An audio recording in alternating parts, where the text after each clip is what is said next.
So since auspicious Purushottam is going on, which occurs once in 3 years, hopefully all of you practicing Krishna conscious standards as per your convenience, especially in terms of chanting Hare Krishna mantra and reading Prabhupada books, giving time to Krishna conscious activities, spending time as much as possible. So in Bhagavad Gita, Krishna says, this world is a dualistic world. Krishna uses a specific word, Dvandva Mohena Bharata, because every time so we have the dual experiences. And just like favorable and unfavorable. So whenever a person is experiencing favorable circumstances around him, he feels very happy. And the moment the circumstances becomes unfavorable, he feels very demotivated. And whenever we end up in some problems, so always we try very hard in various ways to overcome the problems. And to overcome the problems, and people have different options, they opt for different solutions. Mostly they go for the materialistic solutions.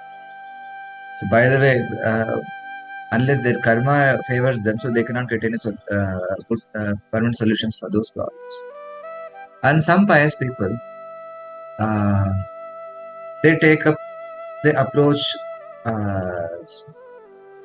they try to adapt some spiritual processes, hoping that they'll overcome the problems and problems will be calm. Suppose a person who is diseased, he goes to a doctor. What's the purpose? Naturally, since because disease means he has to undergo so much suffering. So to overcome the suffering and under the prescription of a physician, so he gets cured. So he becomes normal. Because by default, actually we want to lead a very happy life. But whenever we come whenever we experience some problems at different layers, some problems could be on the physical plane, some problems could be on the mental plane, some problems could be on the egoistic plane, some problems could be under sometimes even Mother Nature also sometimes gives problems. So especially when somebody takes up spiritual processes, sometimes it so happens and they don't get the desired solution. So whenever we go to temples, typically in temples, that's how we were taught from childhood. So whenever we go to temple, just go to the temple and have darshan of the Lord and just close your eyes and pray to Him. Whatever problems you have, you pray to Him. Just like be it related to education, be it related to finances, be it related to health, be it related to marriages. So that's how we have been taught. We have seen, and parents also they have been doing it, praying for the welfare of all, first family, then well-wishers, neighbors, then society, country. So sometimes it so happens, even repeated prayers, repeatedly visiting temples and pujas and everything, apparently it looks like the problems are not solving. So those who take up Krishna consciousness, sometimes, because Krishna says there are 4 kinds of people who can come to his shelter. So Artho, Arthartha, Jignasu, Jnani. So Artha, that means a person who is in very financial needs. So Artho means actually one who is in some great difficulties.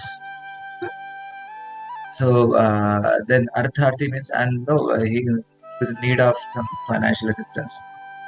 Jigyasu, matlab, was casual inquiry.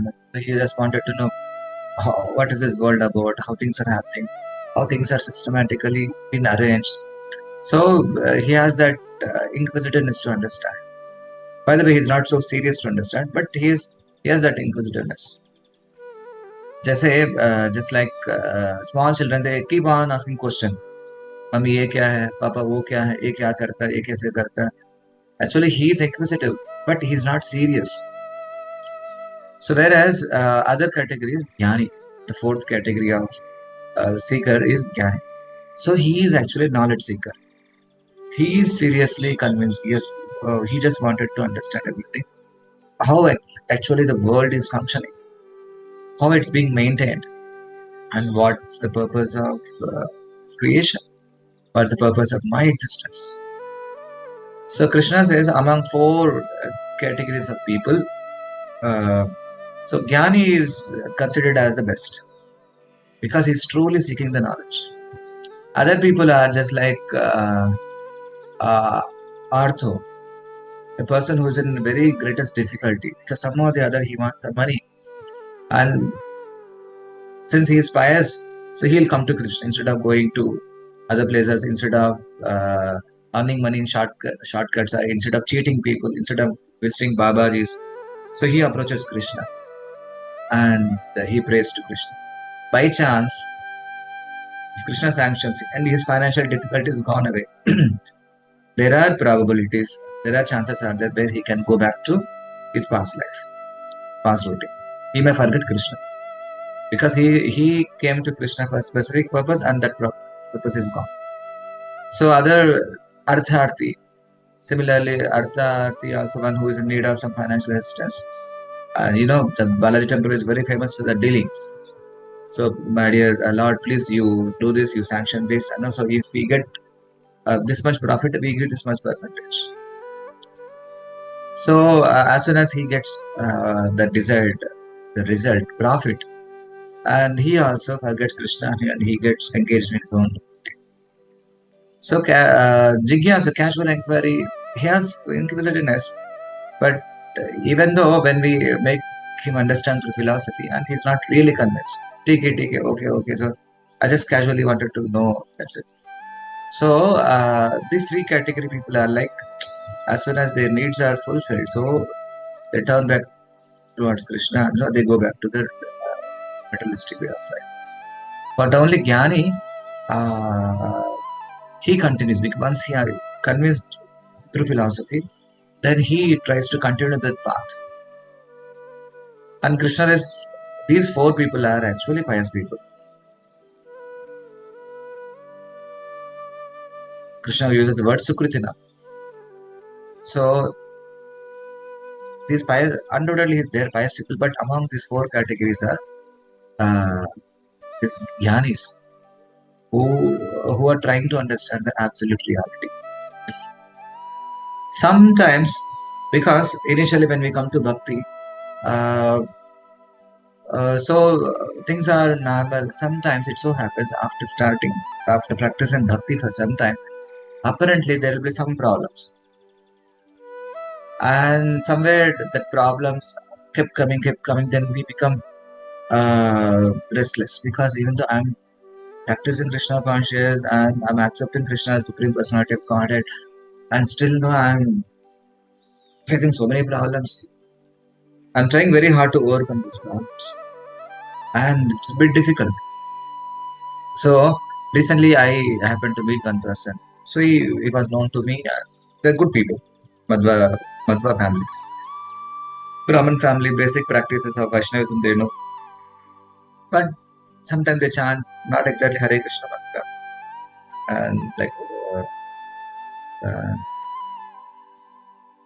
so, there are some mantras are there like Om Namo Bhagavate Vasudevaya and Krishna Hare Paramatma. So those mantras they chant. Very pious family, but one day he spoke to me and he said, Roji, we wanted to meet you personally. So I happened to meet him just 2 days before. And somehow in his life, continuously from the past 6 months, he has been undergoing tremendous pressure. And he had serious health problems. He got heart attacks. He is just about some 40 years old. He has a small baby also, and family also. And again, professionally also, and his partner cheated him. And again, the medical expenses, he was thinking, no, it will be covered in the insurance. Somehow insurance, there was some delay. Some problems were there, and so many things were continuously. The people who supposed to give money also, they're also not lifting. So he was practical under pressure, and he was practically in front of me. He was broken down. So practically he was crying. So how can this happen to this? We never did any harm to him, and we always pray for the well-being of everyone. So I cannot see any one person who is suffering. So now I am undergoing so much of suffering. So how to understand this? So my mother is a devotee, my father is a devotee, and no, we practice the basic level. So we are unable to understand, and how continuously from past 6 months we have been undergoing so much of troubles in life. So then he said, at such times actually my faith is shaken up, and this much of puja, this much of belief, what we have visiting temples and holy dhams and doing charities and all, that means it has no value. So it's nowhere it's helping us, and every way we are facing so many troubles. So because whenever we are in difficulty, actually, sometimes we feel the kind of process what we have adopted is it may not be so effective, and when it can happen, sometimes and we can give up Krishna conscious practices due to some physical problems, due to some mental problems, due to some family problems, due to some financial problems. It can happen. So now in this session, so let us try to understand actually for a devotee, for a practicing devotee, whenever he encounters any problem in life, so how to have a proper perception. Otherwise, because most of the times we start contemplating on the problems and the consequences. This problem is going on. So what if continues to happen? Then after some time, this is going to happen, that is going to happen. And so mind always, the more it contemplates and it gets into the negative direction. So let us try to understand how Krishna make us understand whenever we come across the problems. So how to overcome it? Yeah, at least how to have develop a proper perception of it. Because as I told you, Krishna designates this world as a duality, where you have mixed experiences in this life. Success sometimes, failure sometimes, pleasure sometimes, pain sometimes. Sometimes people will praise you, the same people will criticize you. So sometimes you must be gaining so much, sometimes you continuously losing. Sometimes you have a good people around you, sometimes they'll all leave you alone. So this knowing well this, because Krishna, when he created this material creation, actually he also created certain laws here, because no one can have any constant experiences here. It keeps on changing, keeps on changing. So regarding that, Krishna says in the Bhagavad Gita. Does anyone of you remember which sloka particularly he talks about? It is in the chapter 2, text number 14.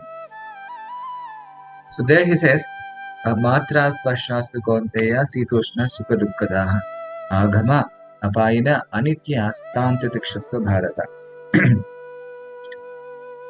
So Krishna talks about the soul, 13 shloka. Dehinosmeta, Dehe at different times, that soul accepts different bodies and leaves the bodies. So next shloka he says that because soul has come to this material world, it has accepted a material body, and the body, the mind, actually it gets affected. Not that soul gets affected. Actually, the soul has identified himself with the particular body and mind whenever due to different circumstances, and soul experiences the duality. What Krishna is saying here, Matra Sparshastu. Because only through the sense perception, actually, how one experiences the duality is, it is only through sense perception, because our body is made up of so many senses. 5 knowledge acquiring senses, 5 acquiring senses, 5 sense objects. So I is saying here, whatever dual experiences we have, it's all because of the sparshastu, the contact with the material. So since we have material senses, under different circumstances, through senses, we are experiencing. And he talks about Sita and Ushna. Just like Sita means winter and Ushna means summer. Extreme cold and extreme heat. We are experienced through the sense level, that is bodily level. So Krishna mentions about the bodily dualities like Sita and Ushna. We experience very gross level. And moderately, winter is okay. Moderately, summer is okay. Extreme winter, extreme moderately will not be able to tolerate it. And then he explains about Sukha Dukkha for the next level, because Sukha and Dukkha we experience in the mental platform. So, one is Sita and Ushna external due to external changes we experience, and Sukha Dukkha actually we experience subtly mental level. And also Krishna he mentions about Mana Apmana. Mana Apmana we experience little higher plane through the egoistic level we experience. So here it's saying here Sita Ushna we experience Sukha Dukkha, all this sparshastu, because since we have got these material senses, and when under different circumstances we have these experiences. And Agama Apayana, they come on their own. Apayana, they also go away on their own. Just like every month we have different periods like winter season, summer season. Similarly, so whenever winter time comes, actually we don't have to remind Mother Nature, no, it is time for winter, so please come. So on its own it comes, and after some time on its own it goes away also. Again summer comes, summer also goes away. So similarly, Krishna is saying here, Sita Ushna and Sukha Dukkha in our life, actually they come on their own. So Tam Titiksha Sabhata, one must have this tolerance. One must be very tolerant, and because knowing well that only the sense through senses, the body and mind is experiencing these differences. Actual soul is nothing to do with this duality. Since the soul has identified its identity with the body, and the bodily difficulties and the bodily pressures, it gives a different experiences. So Krishna is using the word titikshva. Titikshva means actually tolerance, sahishnutta. So titikshva, आपको सहिष्णु रहना, you have to tolerate. Generally, whenever we hear about the term called titikshva, we feel, it could be weakness. Why should I tolerate? No, I should revolt. I should raise my voice. One, Krishna is not talking about that kind of tolerance here. Anything happens, just close your eyes and now just keep silent. So Krishna is saying here, whenever the different circumstances like Sukha, Dukkha comes in life, maybe on the physical level and mental level or ego struggle, we must tolerate them. Tolerance is not a weakness. Actually, it's just like whenever it is too much disturbances are there, and bringing your mind to calmness. It's a strength to remain steady during the difficult situations. Tolerance is not a weakness. Instead, we can see a few shlokas before, Arjuna, he expresses his inability to fight. He says, no, Krishna, I cannot fight.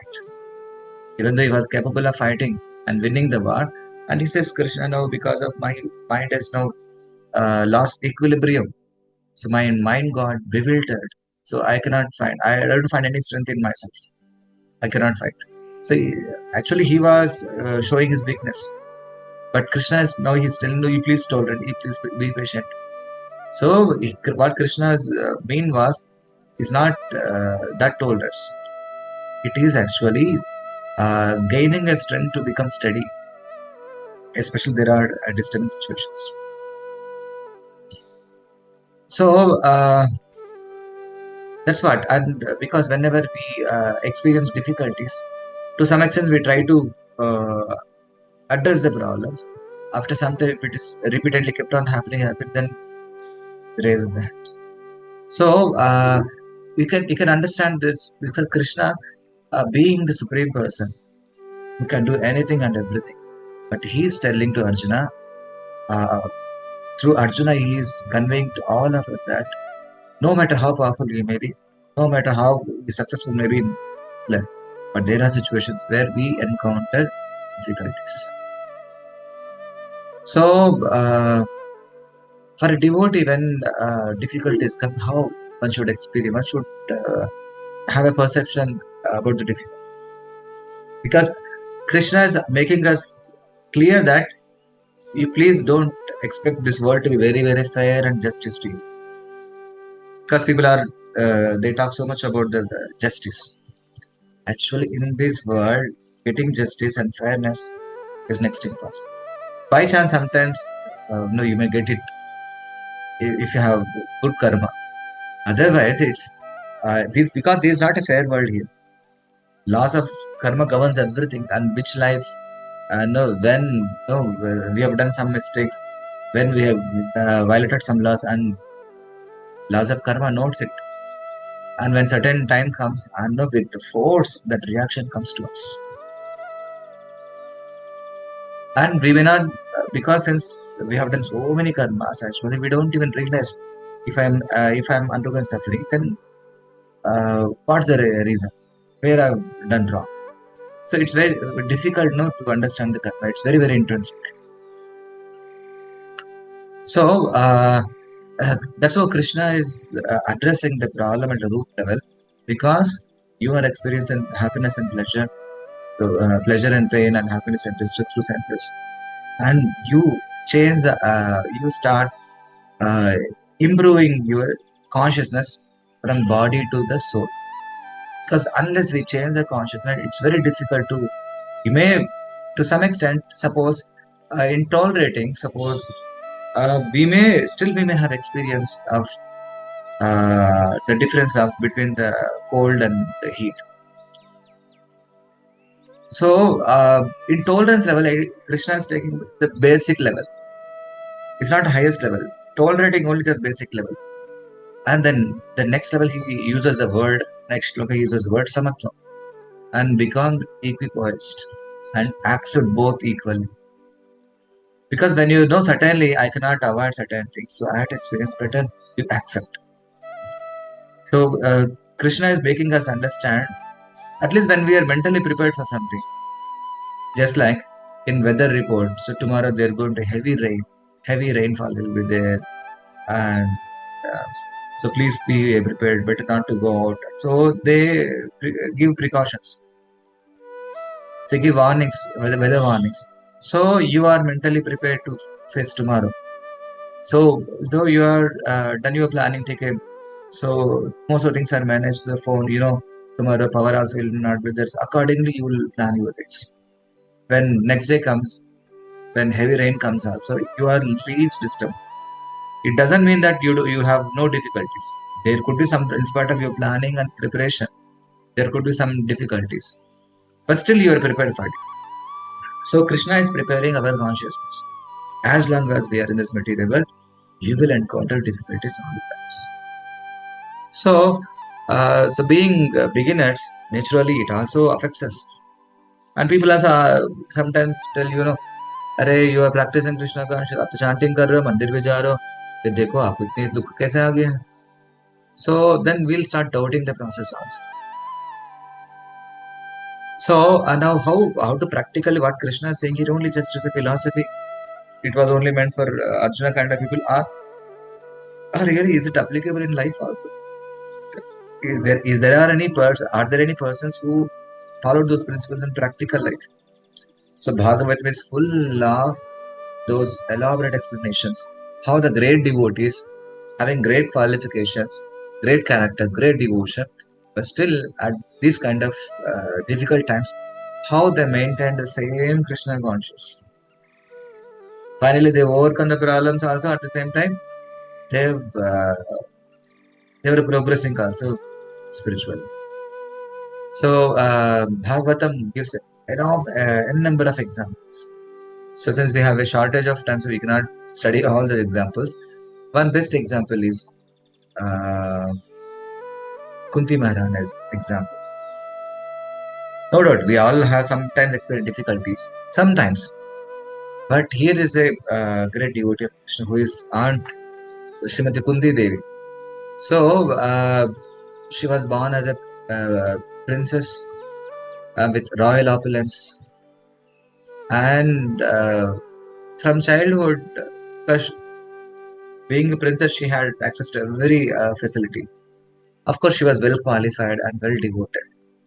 So she was expecting at least, and she was very very intellectual lady.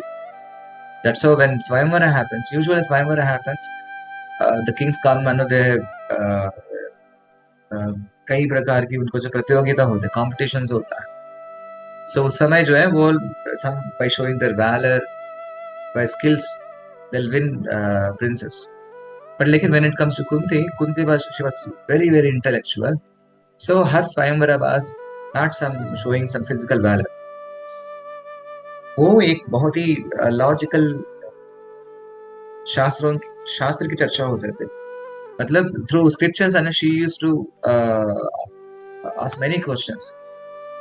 So whoever gives the perfect answers to her questions, and she would choose them as king husband. So in that Swayamvara, so Pandu Maharaj happened over there, and he answered all of her questions. That's how she got married to Pandu, who was princess in Hastinapur. So who was prince in Hastinapur. And naturally, even before Pandu, there was some tragedy. All of you know. So when Muni Durvasa Muni he visits this palace. So she serves him very nice, very humbly, and with all respects. And so finally, he was very pleased with that Kunti. So he blessed her. He gave special mantra. By the power of mantra, she can call any demigod, and she can get childrens with the demigods. They can bless her with the children. So one fine day in the morning, when she was going for the river bath in the early morning, so the sun was raining, sun was rising. So somehow she felt a desire. The sun is looks so nice. At least no, I should get a child from sun. So immediately sun gods comes appears immediately and he delivers a baby there. And he was known as Karna, and she was unmarried. And so to avoid unnecessary infamy to her parents, so she had to abandon. First tragedy in her life. Then after getting married to Pandu also, she was expecting things will be very normal. Then again, some things happened because Pandu was not satisfied with the royal life. Then he starts living in the forest. The forest also due to somehow he gets a curse where he cannot meet his wife. He cannot uh, have any children with his wife. So then he was also practically he was leading like a sannyasa. But somehow without children, no gurus, the life is complete, materially speaking. So then he desired children. So then later on Kunti explained about the special mantra she got. So with the permission of Pandu and she prayed for Lord Yama. So Yamaraj, she got a son Dharmaraj, Yudhishthir. Then by praying to Vayu, she got Bhima. Praying to Indra, she got Arjuna. Then Madri also requested because Madri also co-wife. So she shared that mantra. So through Ashwini Kumaras, Madri got two sons, Nakula and Sahdev. After some time, Pandu also dies and she became widow. And with the Pandu, the Madri becomes Sati. And now one widow lady and having 5 children. And other side, Dhritarashtra was always planning to kill Kunti with all her 5 children. And they had to leave the kingdom and go and hide in incognito for some time.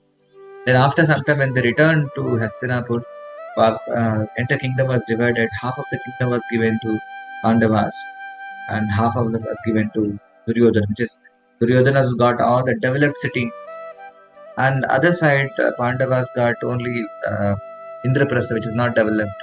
by the blessings of Krishna, they could expand their kingdom. But somehow, uh, since Duryodhana was always envious of Pandavas, and no, they were called for a gambling match. The gambling match, they were deprived. They've taken forcefully taken all by cheating. They have taken all the wealth of the Pandavas.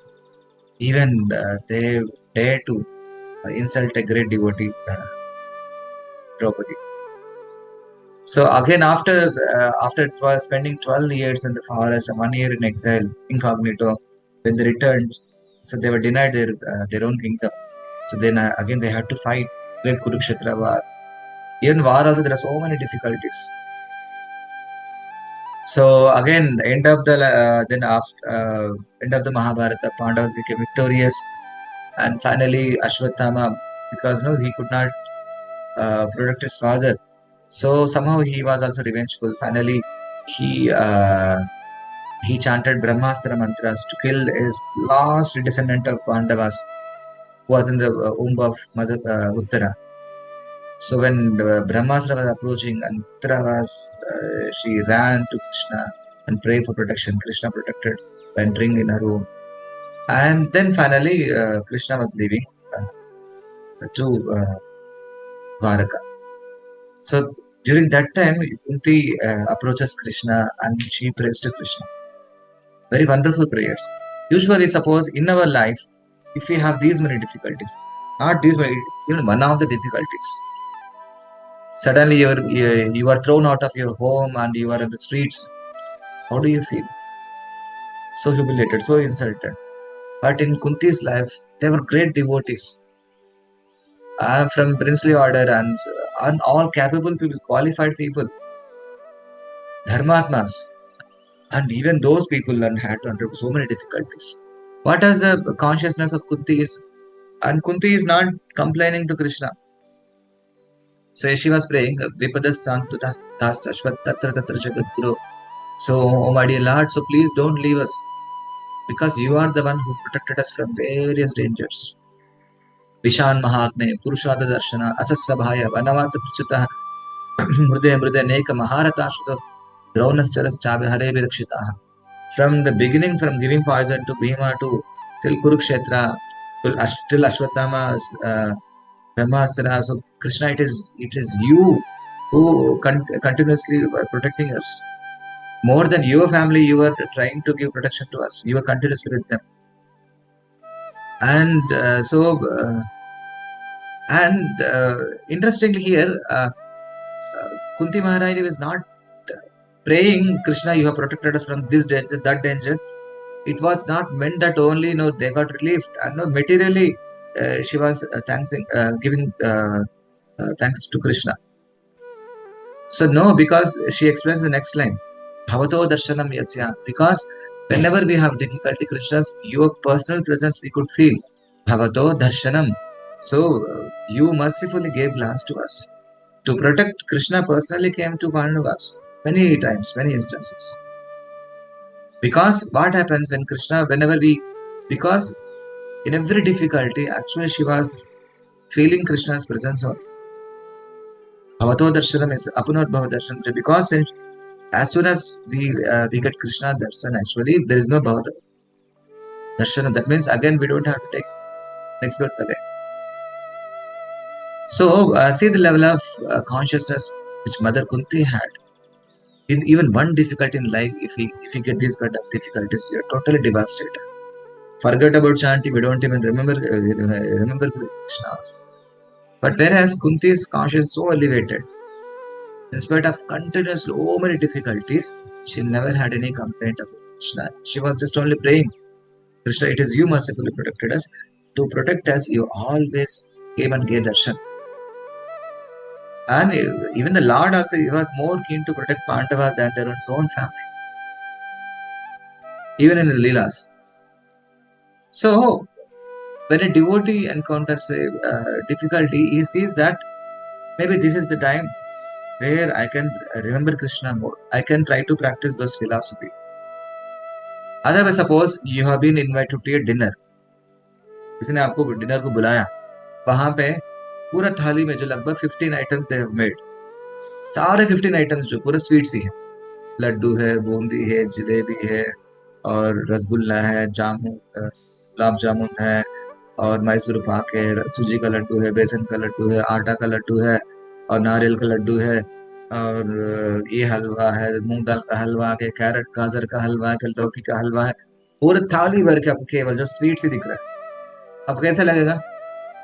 पहले जो sweet खाते थोड़ा बहुत ठीक है लगता है, लेकिन the moment you keep on eating more and more sweets, and you'll feel like no taste in the all the dishes, because it's only sweets are served here. Actually, you can have only even that so-called sweet also, it will be tasteless. So एक two items sweet खाने के बाद थोड़ा नमकीन मिल जाता है, you'll start relishing, because there are different tastes will be there. So similarly, because in life we get only one situation. So there is a time to practice these principles. When Krishna says, "You become tolerant," tam sitikshasa bharata. That means then, unless there is difficulties, so how can we practice those principles? So that's how this world actually it is designed such a way that we cannot experience it. Always the laws of karma serves in different varieties of dishes. But as a devotee, is what we have to elevate our conscience gradually.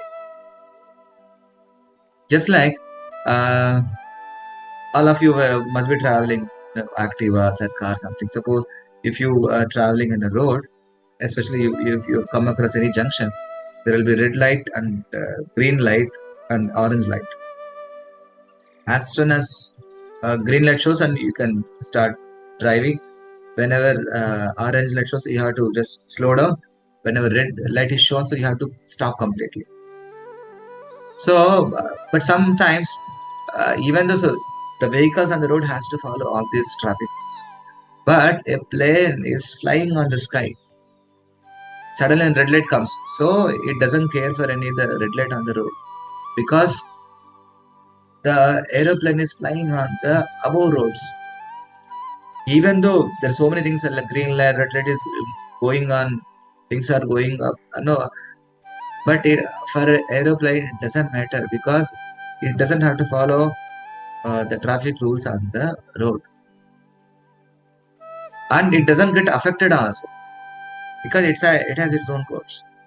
Similarly, because even though we live in the world and experience different circumstances, if we can elevate, if we can improve our Krishna consciousness, even the difficulty comes, and what we see, uh, we don't see it as only the problem. It is an opportunity to remember Krishna.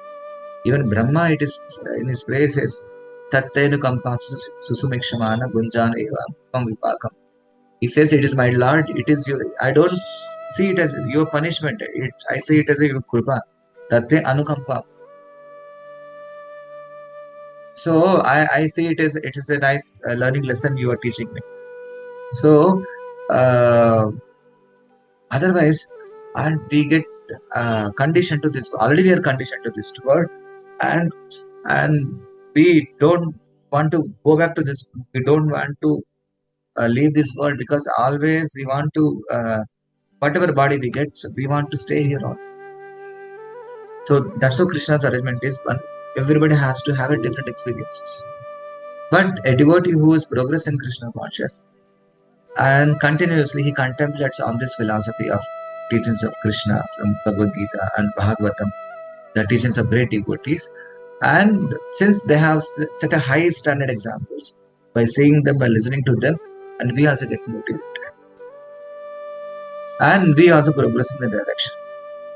Just like Krishna gives an example of an ocean, great ocean, it's very vast. The ocean continuously, there are so many rivers that continuously there with all their water, it's filling the oceans.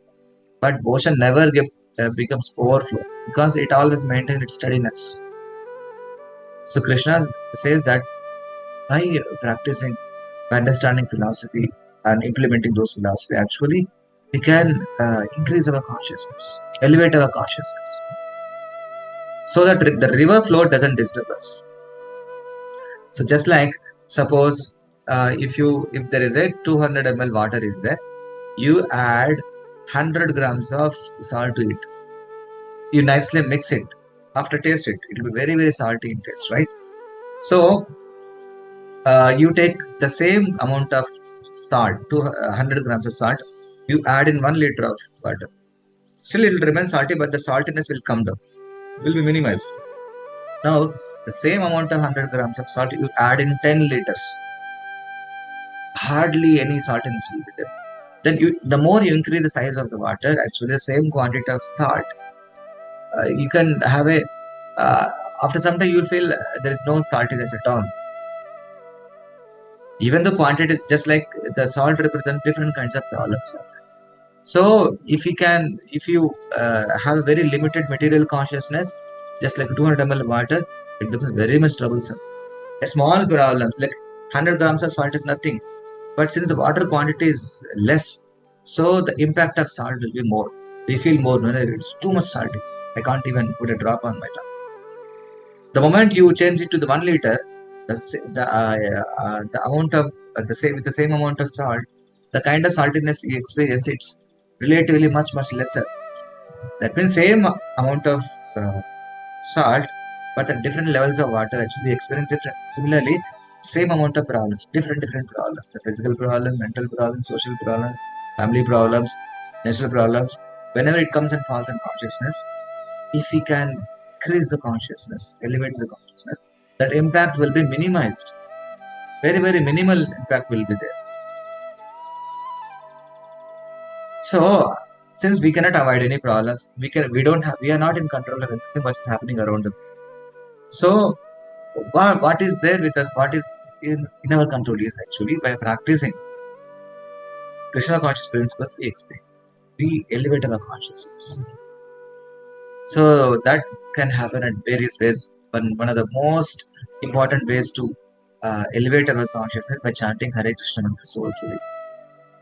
Even that's everyday business. So, and the qualitatively chanting, not only reaching up to the quantity, a fixed number of rounds for 10, 12, 16, and if we can improve the quality also, actually really has a great impact in our consciousness. So, because practically there are people, even Haridas Thakur he is a great devotee. He was beaten in 22 marketplaces because one and only fault what they felt was he was chanting Krishna's and continuously being born as a Muslim. And no, he was chanting Hare Krishna mantra continuously. So, he was ordered by a Muslim ruler to beat 22 marketplaces. Every time he was taken to different market, they were beating. So he would remember Krishna. After some time, since he was so absorbed in Krishna, none of these beatings were impacting him. And he was not even showing any angry towards the persons who was beating. Because by chanting, actually, the more absorption we chant, the more feelings we chant her, and the more our consciousness gets expanded, elevated.